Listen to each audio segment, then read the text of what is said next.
الحمد للہ رب العالمین والصلاة والسلام على خاتم النبیین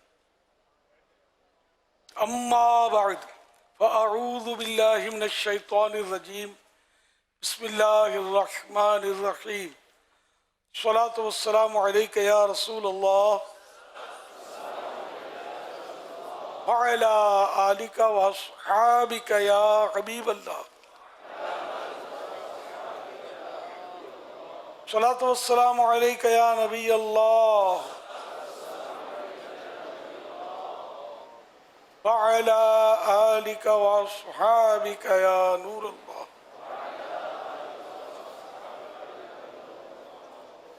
فرمان آخری نبی صلی اللہ تعالی علیہ وآلہ وسلم جس نے مجھ پر ایک بار درود پاک پڑھا، اللہ پاک اس پر 10 رحمتیں نازل فرماتا، 10 گناہ مٹاتا اور 10 درجات بلند فرماتا ہے۔ صلو علی الحبیب صلی اللہ علی محمد۔ الحمدللہ دعوت اسلامی کے عالمی مدنی مرکز فیضان مدینہ میں اس وقت ملک کے مختلف شہروں سے مسجدوں کے امام صاحبان، خطیب صاحبان وغیرہ تشریف لائے ہوئے ہیں اور ان کا 3 دن کا تربیتی اجتماع جاری ہے۔ آج اس کی پہلی شب ہے۔ میں تمام ائمہ کرام کو خوش آمدید کہتا ہوں۔ اچھا خیر، عوام ائمہ کرام شاید نہ سمجھتے ہو، اس لیے میں نے امام صاحبان کہا تھا شروع میں۔ تو امام کی جمع ائمہ اور غلط العوام یہ ہے آئمہ، آئمہ نہیں ہے، ائمہ۔ سوال یہ عرض ہے، امام صاحب مسجد میں خوش اخلاقی کا مظاہرہ کرتے ہیں، گھر میں ایسا نہیں ہوتا، اس بارے میں کیا کرنا چاہیے اور آپ کا گھر میں رویہ کیسا ہوتا ہے، اس بارے میں ارشاد فرمائیے۔ آپ نے بھی مطلقاً امام کا کہا، امام صاحب کا لوگوں کے سامنے رویہ اچھا ہوتا ہے، گھر میں کیسا ہوتا ہے؟ پھر ایک سابقہ امام سے پوچھیں گے آپ کا رویہ کیسا ہوتا ہے؟ آپ نے تو مطلق کہہ دیا نا، سب کا ایسا ہی ہوتا ہے۔ اس میں بعض لفظ بولنا چاہیے کہ یا عموماً یا کئی امام ایسے ہوتے ہیں جن کا رویہ عوام کے سامنے درست ہوتا ہے مگر گھر میں رویہ درست نہیں ہوتا۔ تو یہ کہ تخصیص ہو گئی نا کہ جو غلط کرتے ہیں وہ غلط کرتے ہیں، اور ایسے امام بھی تو ہوتے ہیں نا اچھا کرتے ہیں، گھر میں ماحول ان کا اچھا ہوتا ہے، گھر والے اسے محبت کرتے ہوتے ہیں۔ اچھا پھر کسی فرد کو پوچھنا کہ آپ کا رویہ کیسا ہوتا ہے، یہ بھی تھوڑا آزمائش والا سوال ہے۔ اب تو صحیح بات ہے کہ میں تو یوں دیکھو تو گھر میں تو میرے جتنے بھی تھے تقریباً، وہ اوپر جب میری بڑی بہنیں اور ہم ساتھ رہتے تھے تو وہ تو فوت ہو گئیں۔ اب میں اگرچہ میرے بچوں کی امی ہے، بچے اپنے اپنے گھر پہ ہیں، تو بچوں کی امی کے ساتھ بھی کمی میرا، میں اوپر رہتا ہوں، یہ نیچے رہتی ہیں، کبھی بیٹی کے گھر چلی گئیں، کبھی اپنے بھائی کے گھر چلی گئیں۔ بوڑھوں کی زندگیاں اسی طرح ہوتی ہیں، سارے ختم ہو جاتے ہیں، آگے پیچھے ہو جاتے ہیں یا گھر الگ ہو جاتے ہیں، تو یہ بیچارے اس طرح زندگی گزارتے ہیں۔ میرا وہ انداز نہیں ہے کہ میں گھر اپنے بچوں کے جا کے گھروں پہ رہوں۔ مجھے الحمدللہ گھر میسر ہے، میرے بڑے بیٹے نے مجھے دیا ہوا ہے، حاجی عبید رضا نے، نیچے وہ رہتے ہیں، اوپر میں رہتا ہوں۔ ہمارا اچھی جگہ جہاں جنت ہال میں کھانا کھانے آئے تھے، یہ حاجی رضا کی ہی ویسے انہی مکان ہے، میرے نام پر جھونپڑی بھی نہیں ہے، نہ کوئی سائیکل ہے میرے نام پر، نہ میرا کوئی بینک بیلنس ہے۔ میں بڑا امیر و کبیر ہوں، کیوں؟ اس لیے میں بڑا امیر و کبیر ہوں، شہ دو سرا کا اسیر ہوں، در مصطفیٰ کا فقیر ہوں، میرا رفعتوں پہ نصیب ہے، بلندیوں پر نصیب ہے، الحمدللہ۔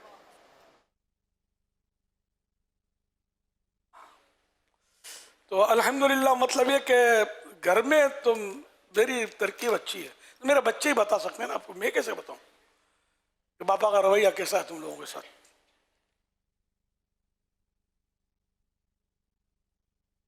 اور رہا یہ کہ امام کا اس طرح کرنا، تو ہر امام تو ایسا نہیں کرتا، اللہ پاک کے پیارے پہ آخری نبی صلی اللہ علیہ وسلم فرماتے ہیں تم میں بہترین وہ ہے جو اپنے گھر والوں کے لیے بہترین ہو، اور میں اپنے گھر والوں کے لیے تم سب سے اچھا ہوں۔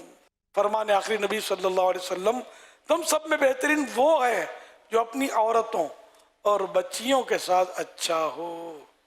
اور سرکار کا تو ہر عمل سب سے بہتر ہے، تو یوں یہ بھی عمل بہترین تھا، گھر میں اپنا رویہ۔ تو یوں امام صاحبان یا مبلغین یا کسے باشد کوئی بھی ہو فرد، یہ لوگوں کے سامنے میٹھا میٹھا بنے، بچھ بچھ جائے اور گھر میں شیر ببر کی طرح دہاڑتا رہے، تو یہ تو نہیں ٹھیک نا۔ گھر میں باہر میں ہر جگہ اللہ پاک ہمیں دیکھ رہا ہے، تو جہاں جہاں اللہ دیکھ رہا ہے وہاں میٹھے میٹھے بن کر ہی رہنا ہے، اور کوئی ایسی جگہ نہیں کہ اللہ نہیں دیکھ رہا۔ صلو علی الحبیب صلی اللہ علی محمد۔ حضور جیسے بعض اوقات آمدنی کے ذرائع کم ہوتے ہیں تو گھر والوں کا تعاون اگر مل جاتا ہے تو پھر دین کا اور اس طرح کی جو اچھی خدمت ہے جس سے اسلام کا دین کا کام بھی پھیلتا ہے اس میں آسانیاں ہو جاتی ہیں۔ تو اس بارے میں آپ کیا فرمائیں گے کہ اگر بطور امام کسی کی آمدنی کم ہو تو گھر والوں کو کیسے کوپریٹ کرنا چاہیے، خود ان کو کیسے صبر و تحمل کا مظاہرہ کرنا چاہیے؟ ظاہر ہے کہ وہ گھر میں بھی بعض اوقات تو ماحول اچھا ہوتا ہے گھر میں کہ ان چیزوں کو پسند کرتے، جیسے میں نے امامت کی تو میرے گھر میں کوئی مسئلہ کبھی بھی نہیں ہوا امامت کے تعلق سے کہ مولانا نہیں بننا ہے۔ جب سے داڑھی آئی میں نے الحمدللہ رکھ لی، کبھی داڑھی منڈا ہی نہیں ہے، ایک مٹھی سے گھٹا ہی نہیں ہے الحمدللہ۔ حالانکہ اس وقت داڑھی کا ماحول نہیں تھا، یہ ایک حیرت سے دیکھا جاتا تھا کہ داڑھی رکھی ہے۔ میں نے میرے ارد گرد کی بات کر رہا ہوں، ہمارے میمن لوگ جو ہیں ہم لوگ بس بیپاری لوگ ہیں، برادری ہماری میمن ہے، میمن مولانا، یہ کہ نئی چیز تھی۔ اب تو ماشاءاللہ ایک سے ایک میمن علماء بلکہ مفتی بن گئے اپنے پاس الحمدللہ، لیکن وہ دور بتا رہا ہوں میمن بیپاری۔ تو یوں مطلب یہ کہ الحمدللہ مطلب یہ کہ میرے ساتھ تو گھر میں اس معاملے میں کبھی کوئی اس طرح کا پیش نہیں ہے، لیکن میں اور کچھ بھی کسب کرتا رہا۔ اب گھر کا میں ہی سرپرست تھا، کچھ نہ کچھ میں محنت مزدوریاں کر کے اپنا مطلب حساب کتاب چلاتا رہا اور امامت بھی کرتا رہا۔ یہ بھی کوئی مطلب پیٹ کا برا کوئی نہیں کرتا۔ ہمارے امام صاحبان بھی میں نے کہا ٹیوشن پڑھاتے ہوں گے، کوئی مطلب یعنی کہ مدرسے پڑھاتے ہوں گے، تو کوئی تدریس فرماتے ہوں گے، جو مدنی ہیں مدرس بھی ہوتے ہیں۔ المدینہ علمیہ میں جیسے اپنے یہاں ہوتے ہیں تو اس میں بھی امام بھی ہوتے ہیں اور یہ بھی کر رہے ہوتے ہیں، پھر تدریس بھی کر رہے ہوتے ہیں، ایک ہی دن میں کئی مطلب یہ حساب کتاب سے کر رہے ہوتے ہیں۔ تو یوں ظاہر پیٹ بھی مانگتا ہے، مہنگائی بھی اب تو مزید بڑھ گئی ہے، ضرورت تو ہوتی ہے، تو یوں یہ صاحبان بھی کر رہے ہوتے ہیں۔ کوئی یہ سب مشکل ہو کہ جو بہت بڑا کوئی خطیب اعظم ہو اور اس کو ٹائم نہ ملتا تو پھر وہ خطاب کرنے جاتا ہے اسٹیجوں پر، وہاں نوازشیں ہو جاتی ہیں، کچھ جانب اپنا ہے، حساب کتاب چلتا رہتا ہے۔ امام ویسے غریب طبقہ ہے کیونکہ یہ یوں پارٹی نہیں ہوتے کہ یہ سب کروڑوں پتی اربوں پتی بن گئے، لیکن پیٹ بھر جاتا ہے۔ عام طور پہ یہ نہیں ہے کہ کوئی بولے امام بنے گا تو بھوکا مر جائے گا یا صرف مسجد کی روٹیوں پر ہی یہ گزارا کرے گا، لوگ دیں گے تو کھائے گا، ایسا نہیں ہے۔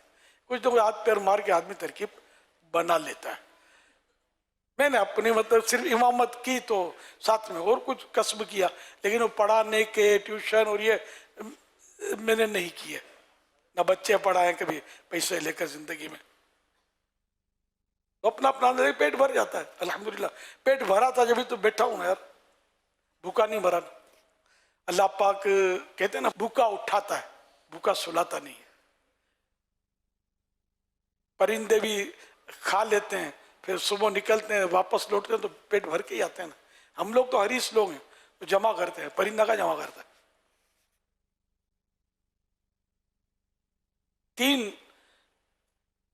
تین ایسی مخلوق ہے جو جمع کرتی ہے۔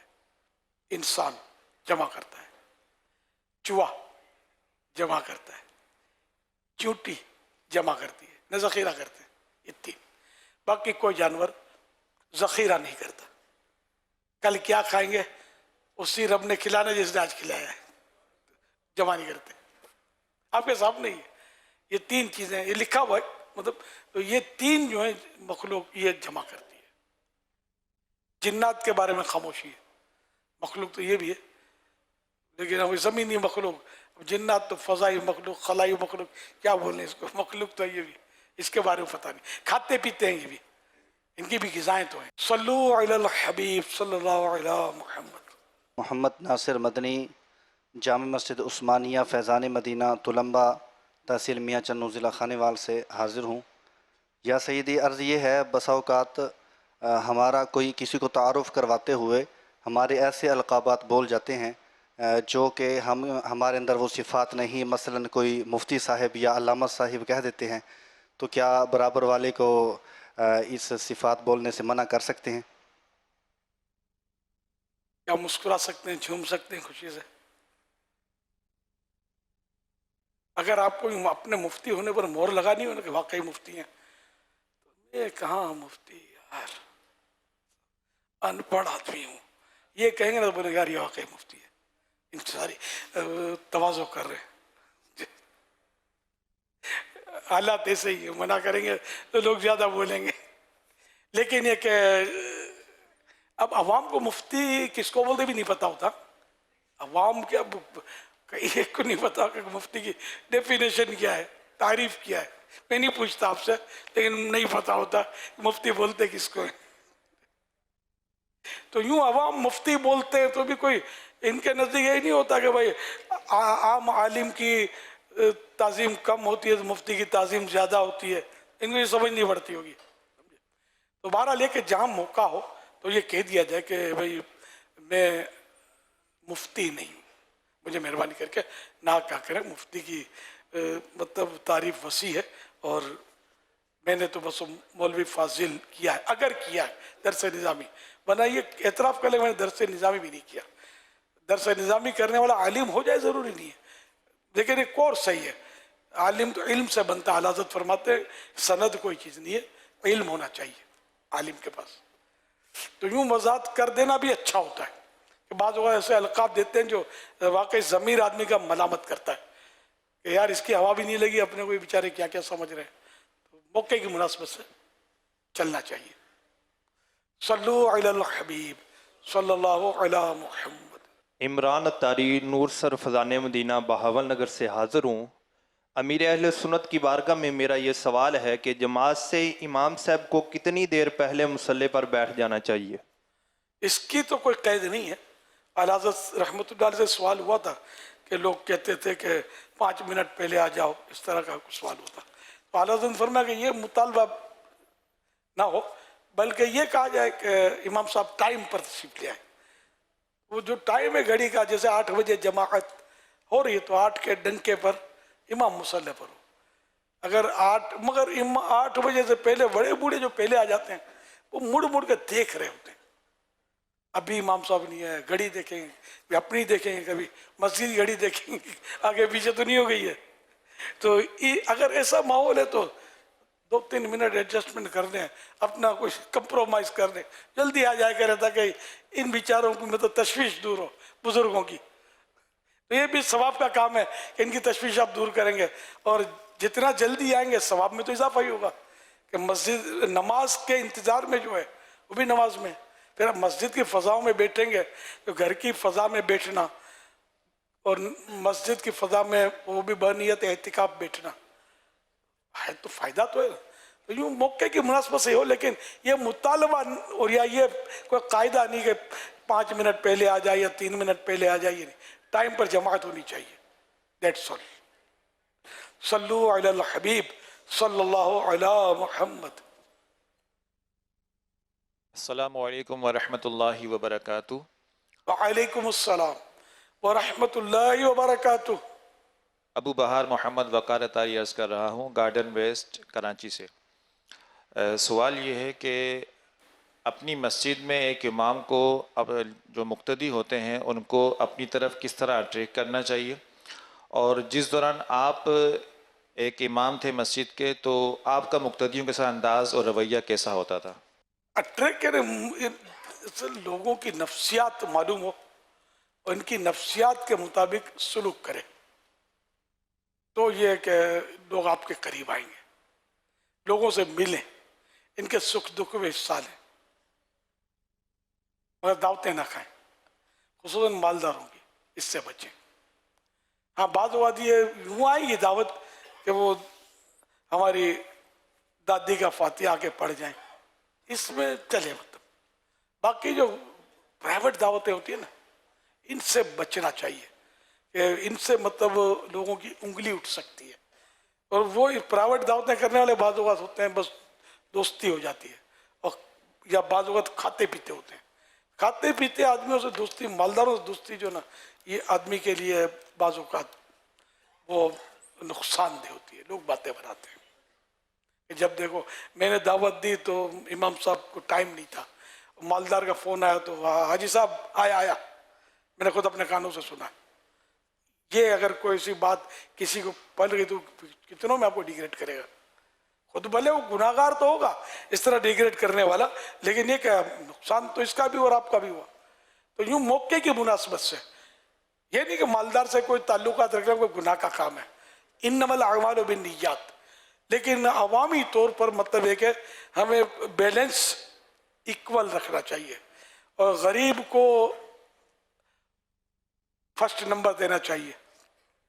غریب کی دعوت آئی، مالدار کی دعوت آئی، تو غریب کو اختیار کیا جائے، یہ میرا آپ سے مشورہ ہے، اس میں آپ انشاءاللہ زیادہ کامیاب ہوں گے، اللہ کرے گا وہ ضمیر بھی مطمئن ہوگا، بگاڑنا بھی نہیں ہے کسی سے، نہ مالدار سے نہ غریب سے۔ اس طرح مطلب انشاءاللہ آپ لوگوں کے سکھ دکھ میں حصہ لیں گے تو یہ آپ کے قریب آئیں گے، ان سے مسکرا کر ملیں گے، ان کو بات بات پہ ٹوکیں گے نہیں، ڈانٹیں گے نہیں۔ میرا رویہ پوچھا، مجھے یاد نہیں پڑتا کہ میں نے اپنی امامت کے دورانیے میں کسی فرد سے لڑائی کی ہو یا اڑاوڑی کر دی ہو، شور مچا دیا ہو، جھگڑے کیے ہوں، مجھے یاد نہیں پڑتا۔ میرا مطلب انداز زندگی جو تھا ویسے بھی میں جھگڑالو طبیعت نہیں پاتا، اگر میری جھگڑالو طبیعت ہوتی یا بیجا جذباتی ہوتا میں تو شاید دعوت اسلامی کا کام میرے ہاتھ میں نہ آتا۔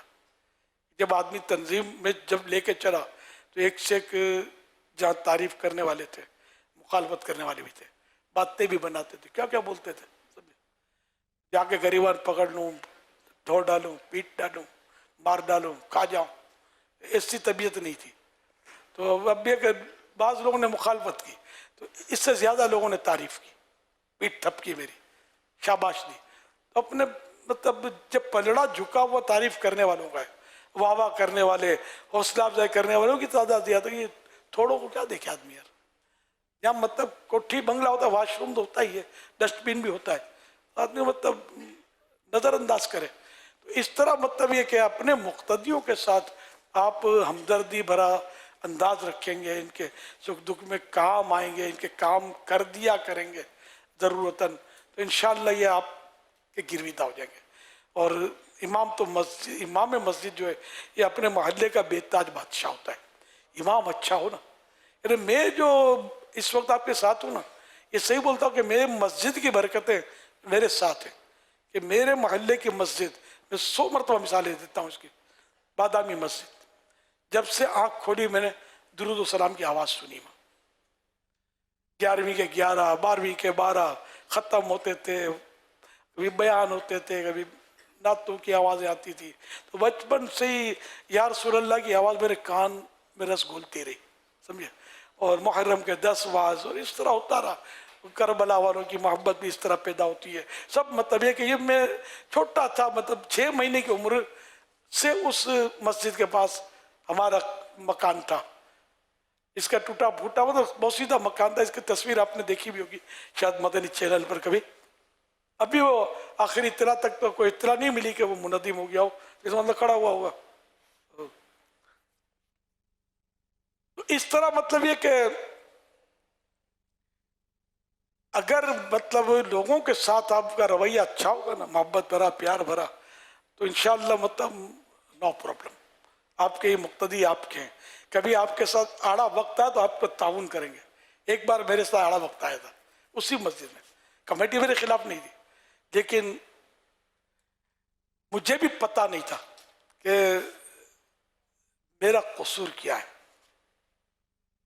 مجھے حضرت مولانا شاہ تراب الحق صاحب رحمۃ اللہ علیہ سے میرا آنا جانا کافی تھا. تو اخون مسجد قریب تھی، نور مسجد قریب، تو میں ان کے یہاں آتا جاتا تھا. ان کے یہاں گیا ہوا تھا یا انہوں نے بلایا تھا اس کام کے لیے جو انہوں نے مجھے سمجھایا. یعنی صرف اس طرح سمجھایا کہ مجھے بھی وجہ شاید ان کو بھی نہ پتا ہو. مجھے کہا کہ آپ یہاں یار امامت چھوڑ دو، یا آپ کی قدر نہیں کریں گے، مطلب یوں ہے، وہ پتہ نہیں کیا کیا فرمایا کہ امامت چھوڑ دو. مطلب ہے کہ مجھے پتہ ہی نہیں میرا قصور کیا. پھر میں شاہ صاحب سے میری ترکیب بہت اچھی تھی، تو میں نے ٹھیک اب چھوڑ دیتا ہوں امامت. کچھ عرصہ ہو چکا تھا امام، تو شاید کچھ سال ہو سکتا ہے یا کئی ماہ ہو چکے ہوں، اب وہ یاد نہیں ہے. تو مجھے پھر وہ پتہ چلا کہ ایک شخصیت تھی وہاں پر، ایک شخصیت تھی، وہ نماز کے لیے آتے تھے. ان کے کچھ معتقدین بھی ہوتے تھے. وہ آتے تھے جمعہ پڑھنے کے لیے عید بڑی راتوں میں، اس طرح وہ نمازوں میں یا کبھی عصر وغیرہ میں تشریف لاتے تھے. انہوں نے یہ ایشو بنایا تھا کہ امام کی آواز اچھی نہیں ہے، مجھے اس کے پیچھے نماز میں مزہ نہیں آتا. اب ان کا حلقہ اثر تھا، بااثر شخصیت تھے. اس وجہ سے کمیٹی ان کے پریشر میں آ کر یہ مسئلہ کھڑا ہوا تھا.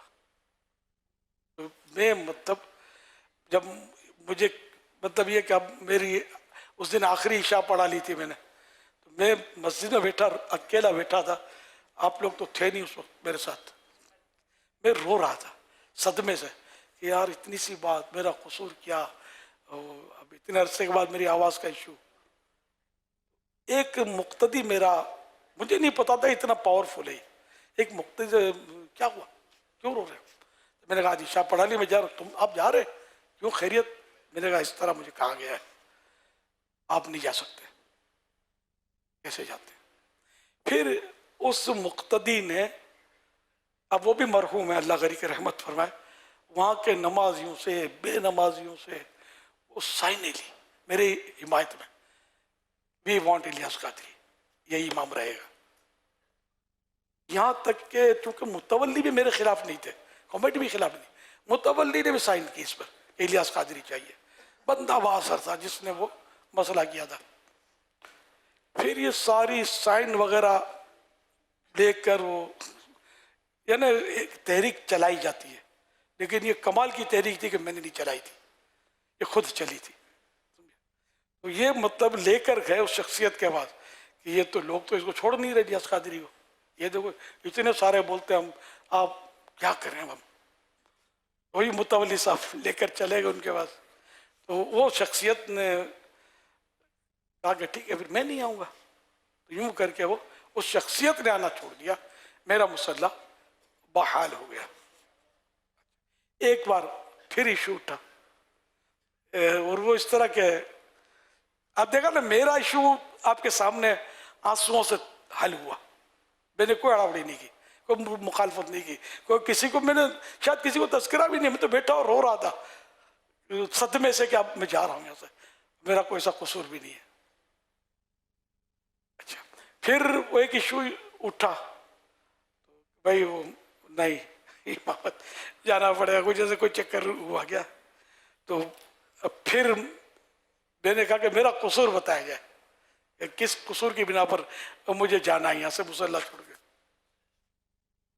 تو وہ پھر اس دور کے جو مؤذن صاحب تھے وہ بھی بیٹھے، کمیٹی بیٹھی، اور میں نے کہا کہ مجھے شاید اس وقت پتہ نہیں تھا کہ ایشو کیا ہے میرے یہاں سے فراغت کا. میں نے کہا کہ کیا مسئلہ ہے، کیونکہ اس طرح اگر میں دعوت اسلامی شروع ہو چکی تھی، میں تو بدنام ہو جاؤں گا اگر میں اس طرح میری ترکیب آؤٹ ہوگی یہاں سے. تو مجھے پتا ہے تو یہ قصور کیا ہے. اب کمیٹی والے مؤذن کی طرف اشارہ کیا، آپ بتاؤ. اب وہ گھبرائے کہ آخر کار مخارج غلط ہیں وغیرہ. بھائی میرا کون سا مخرج حرف کون سا غلط ہے جو مطلب جس سے نماز نہیں ہوتی، اب بتائیں. مجھے امامت نہیں چاہیے، آپ بولو گے تو بھی نہیں رکوں گا، میں سب کی نمازوں کو بوجھ لوں گا، تو اپنی نمازیں بھی دہراؤں گا اگر میرے مخارج اس طرح کے جو غلط ہوئے تو. اب پھر طے یہ ہوا کہ دارالعلوم امجدیہ چلتے ہیں، وہاں ٹیسٹ ہوگا میرا. چلو تو ہم لوگ دارالعلوم امجدیہ کمیٹی والے اور 2-3 افراد کے ساتھ میں گیا. حضرت مولانا قاری مصلح الدین صاحب رحمۃ اللہ علیہ نے وہ میری قراءت سنی، سورہ فاتحہ اور چند صورتیں مجھ سے سنی، پھر کومنٹس لکھے، تاثرات لکھے کہ الیاس قادری کی میں نے قراءت کو چند صورتیں سورہ فاتحہ کی سنی اور میں نے اس کو ما یجوز بہ الصلاۃ کے تحت درست پایا. جیسے نماز درست ہو جاتی ہے تو اس کے تحت میں نے درست پایا اور یوں کر کے وہ لکھ کر دیا. پھر حضرت مفتی وقار الدین صاحب رحمۃ اللہ علیہ کی بارگاہ میں ہمارا وفد پیش ہوا، تو یہ تو ہنس رہے تھے کہ الیاس قادری اور امامت کے قابل نہیں ہے، اس کے مخارج غلط ہیں. کہ میں تو حضرت کی خدمت میں بہت آنا جانا تھا، وہی شفقت فرماتے تھے. تو خیر وہ مفتی وقار الدین صاحب رحمۃ اللہ علیہ نے بھی مطلب بہت اچھے تاثرات دیے. پھر قاری صاحب بھی پہنچے تھے، قاری مصلح الدین صاحب. تو مفتی وقار الدین صاحب نے ہنستے ہوئے فرمایا قاری صاحب آپ بھی تیار رہیں، آپ کا بھی ٹیسٹ ہونا ہے. الیاس قادری سے جیسے شروع ہو گیا ٹیسٹ اماموں کا. اتنا ان کو حیرت ہو رہی تھی کہ الیاس قادری اتنا پرانا اور مطلب اس طرح اس کے ایسے مخارج غلط ہے کہ نماز ہی نہیں ہوتی. تو یوں مطلب یہ کہ یہ مسئلہ بھی میرا حل ہو گیا. پھر مؤذن صاحب ریزائن کر گئے، گھبرا کر یا شرما کر. میں نے اف بھی نہیں کیا تھا ان پر، کوئی میں نے ان سے بات نہیں کی آپ نے کیوں ایسا کیا. میں نے کہا میری جھگڑالو طبیعت، مارا ماری اڑا اڑی اور بندے پیچھے کر دینا، اس کی ڈھلائی پٹائی، کبھی اس طرح کا الحمدللہ میرا مزاج نہیں ہے. بہرحال وہ خود شرمندہ ہو کر یا خدا جانے کیا کیفیت ہوئی ان کی کہ یہ تشریف لے گئے. اور اب اگر ان کو غلط فہمی تھی تو اللہ پاک ان کو معاف فرما دے. اگر کوئی قصد و ارادہ تھا تو میرا حق اگر طلب کیا تو میں نے ان کو معاف کیا. اللہ ان کی مغفرت فرمائے اور ان کے صدقے میری بخشش کرے. حافظ قرآن تھے، کوئی جھگڑا نہیں، سنی تھے ماشاءاللہ. لیکن بس ان کا یہ بیچاروں کا غلط فہمی ہو گئی. کیا ہو گیا کہ کوئی مخرج بھی نہیں بتایا کہ فلاں غلط ہے، مخارج غلط ہے، حروف غلط ہے، اس طرح تھا. تو یہ 2 ایشو مجھے یاد آ گئے کہ میرے ساتھ یہ ہوئے تھے، جس میں الحمدللہ بڑی یعنی کہ نرمی، شرافت، محبت کے ساتھ، عزت کے ساتھ یہ میرے مسئلے حل ہوئے. اب اگر آپ بناؤ گے گروپ، ایسے مسئلے کھڑے ہوئے، پھر عزت سے آپ بحال بھی ہوئے تو بے حال ہو کر بحال ہوں گے، عزت سے نہیں آئیں گے. کچھ لوگ آپ کے خلاف ہو جائیں گے. اس لیے وہ بس اب مزاج میں نرمی ہو، شفقت ہو، حکمت عملی سے مسائل حل کرنے کی شدھ بدھ ہو. تو اب یہ قدرتی عطا بھی ہوتی ہے بعضوں کو کہ وہ ایسے موقع پر خود کو کس طرح سنبھال لیں. یہ اپنا اپنا حصہ ہوتا ہے.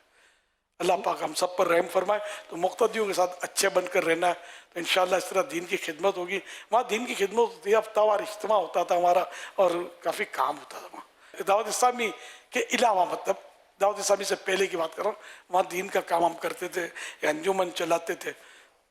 ترکیب اچھی تھی الحمدللہ، لوگ خوش تھے، مطمئن تھے، سیکھنے کو ملتا تھا. میرے بیانات بھی ہوتے تھے وہاں، تو ترکیب بنی رہتی تھی. السلام علیکم ورحمۃ اللہ وبرکاتہ. وعلیکم السلام ورحمۃ اللہ وبرکاتہ. محمد منیب الطاری بن برکت علی چھانگا مانگا سے حاضر ہوں.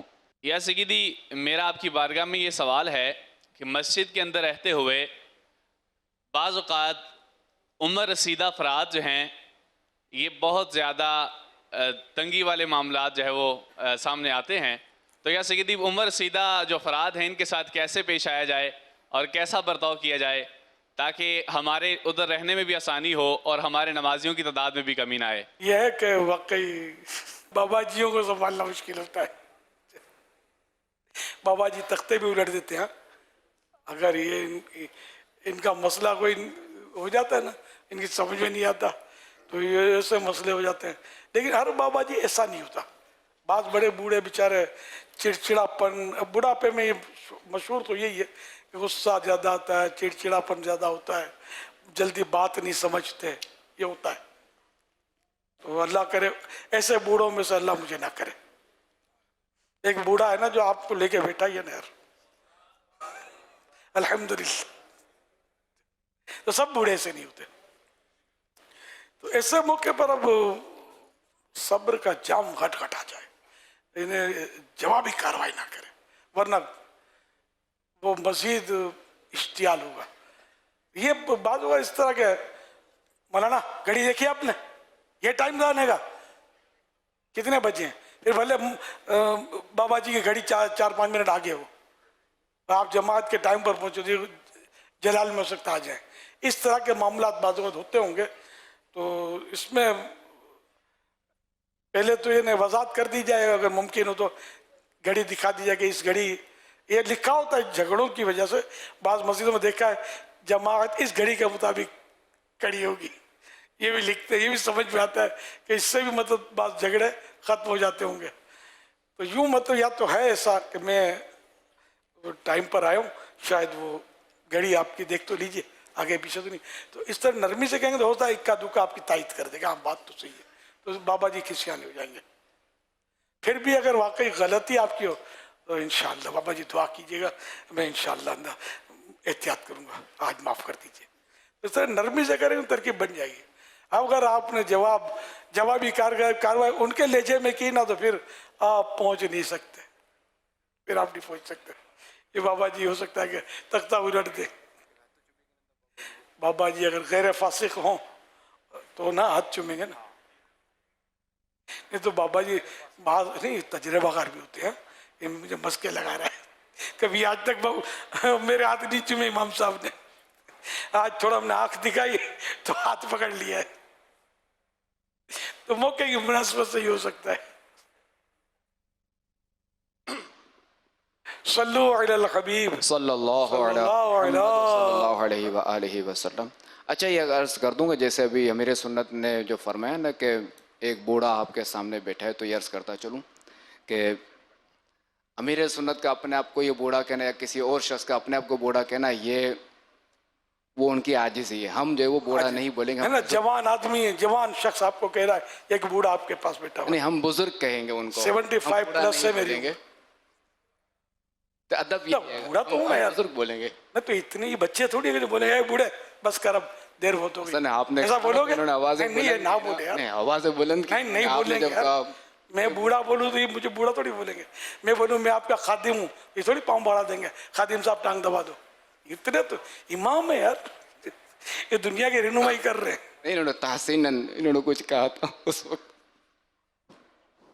ظاہر بوڑھوں کو ہمارے یہاں بزرگ کہتے ہیں, واقعی بوڑھے کو بوڑھا کہیں گے تو اس کو برا لگ سکتا ہے. صلو علی الحبیب صلی اللہ علیہ محمد. احمد رضا تاری مرکزی جامعۃ المدینہ فیضان مدینہ کراچی 7th ایئر کا اسٹوڈنٹ ہوں. سوال عرض یہ ہے کہ ہمارے علاقوں میں بسا اوقات نا امام صاحبان نکاح پڑھانے کے لیے جاتے ہیں, تو اکثر اوقات ایسا ہوتا ہے کہ دولہے والوں کی طرف سے جب نکاح پڑھا لیا جاتا ہے تو امام صاحب کی کچھ پیسوں کے ذریعے خدمت کی جاتی ہے, تو اس پر جو ہے وہ امام صاحب آگے سے مطالبہ بھی کرتے ہیں مزید پیسوں کا, تو ایسا کرنا کیسا ہے؟ اول تو اگر اجرت ہے کہ صراحتاً تو طے ہو گئی, صراحت نہیں ہے دلالتاً ثابت ہے, تو طے تو کرنا پڑے گا. اجرت لینا ہی ہے اور دینا ہی ہے. طے کیے بغیر اجرت تو جائز بھی نہیں ہے, اور مطلب اس طرح بغیر طے کیے کرنا جبکہ اجرت کا لین دین ہے, انڈرسٹوڈ ہے, تو دونوں گناہ گار ہوں گے. اور یہ اجرت مثل کا حقدار تو بنے گا امام نکاح پڑھانے والا جو ان دنوں وہاں اس جگہ رائج ہو. تاہم یہ کہ اب جو اگر تیجے سے طے ہو ہی گیا ہے تو اب زیادہ سوال کرنا کہ زیادہ دو, یہ تو بالکل یعنی کہ ایک بے جا سوال ہے, اور حقدار نہیں اگر سوال کرنے کا تو ظاہر گناہ گار بھی ہوگا. اس طرح نہ اس کو دینا بھی نہیں چاہیے. سو اس سے کوئی کو کرتا ہوگا بے عزتی بہت ہوتی ہوگی. اس طرح مانگنے والے سے لوگ بدظن تو ہوتے ہوں گے ٹھیک ٹھاک, سب ایسا نہیں کرتے ہوں گے, کرنا بھی نہیں چاہیے.